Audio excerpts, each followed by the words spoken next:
Hello नमस्कार दोस्तों। महेंद्रगढ़ के नारनौल में एक प्रियंका का मामला सामने आया था। वो मामला अलग ही मोड़ लेता नजर आया है। दरअसल मोहल्ला गणेश कॉलोनी की रहने वाली विवाहित की संदिग्ध परिस्थितियों में मौत हो गई थी। इसी मामले में मृतकों के परिजनों ने बेटी के ससुराल वालों पर दहेज का आरोप लगाया और हत्या करने का आरोप लगाया। परिजनों ने इसकी शिकायत महावीर चौकी पुलिस में दी। पुलिस ने मृतकों के परिजन की शिकायत पर ससुराल पक्ष के लोगों पर दहेज और हत्या का मामला भी दर्ज करवाया था, लेकिन रविवार को शव का नागरिक अस्पताल में नारनौल से पोस्टमार्टम करवाने के बाद परिजनों को शव सौंप दिया गया। इसके बाद पुलिस की दी शिकायत के मुताबिक नांगल सिरोही निवासी सुभाष चंद ने बताया कि उसकी बेटी प्रियंका की शादी 15 मार्च 2021 को मोहित निवासी चितौसा पहोनिया तहसील बुहाना राजस्थान हाल आबाद गणेश कॉलोनी नारनौल के साथ हुई थी। उसने बेटी की शादी में बलिनो कार और सोने चांदी के आभूषण दिए थे, मगर उसके ससुर, सास, दामाद व देवर शादी से खुश नहीं थे। शादी में दिए गए सामान को घटिया सत्र का कहकर बेटे को ताने मारते रहते थे और तंग करते रहते थे।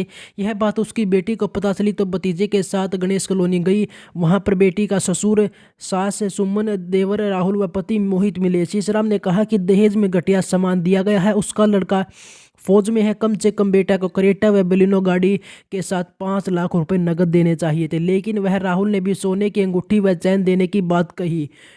मोहित ने कहा कि वह इस गाड़ी को नहीं रखेगा, क्रेटा गाड़ी 2 या 5 लाख रुपए नकद। इस पर उसने कहा कि यह सब छोट बेटी का बच्चा होने पर सूचक में देगा। दिवाली पर मोहित ने उसकी बेटी के साथ मारपीट की और तलाक देने की बात कही। उन्होंने कहा कि दोबारा से बेटी को घर गया तो उसने उसके सामने बेटी के उसके सास से धक्का मारा और दामाद ने थप्पड़। यह देखकर वह बेटी को अपने घर नांगोल सिराही लेकर चला गया। नवंबर में सीसराम, राहुल, दामाद मोहित व उसका मामा अशोक उसके घर गए और गलती मानते हुए प्रियंका को ठीक से रखने की बात कही। अशोक ने अपनी जिम्मेदारी पर प्रियंका को भेजने के लिए कहा, जिस पर उसने बेटी को उसके घर भेज दिया। प्रियंका के ससुराल पक्ष वालों से परेशान करना जारी रखा। 1 जनवरी को शाम करीब 4 बजे अशोक का फोन आया कि उसकी बेटी पानी के हौद में पड़ी है। इसके बाद उसका भाई मनोज व भतीजा प्रवीण गाड़ी लेकर गए। उन्होंने देखा कि प्रियंका को कमरे में लिटाया गया था, जबकि मोहित, राहुल, सुमन कमरे में थे। प्रियंका की हालत को देखकर उन्होंने अस्पताल ले जाने की बात कही, लेकिन वे अस्पताल लेकर नहीं गए।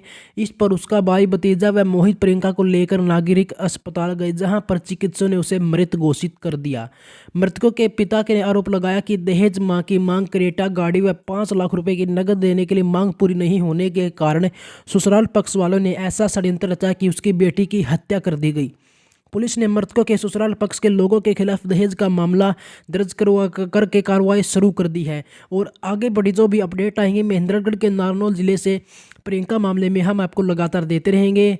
महेंद्रगढ़ के नारनौल जिले के प्रियंका मामले में अपडेट पाने के लिए हरियाणा रोजगार मेला के यूट्यूब चैनल को सब्सक्राइब करके हमसे जुड़े रहिएगा। धन्यवाद।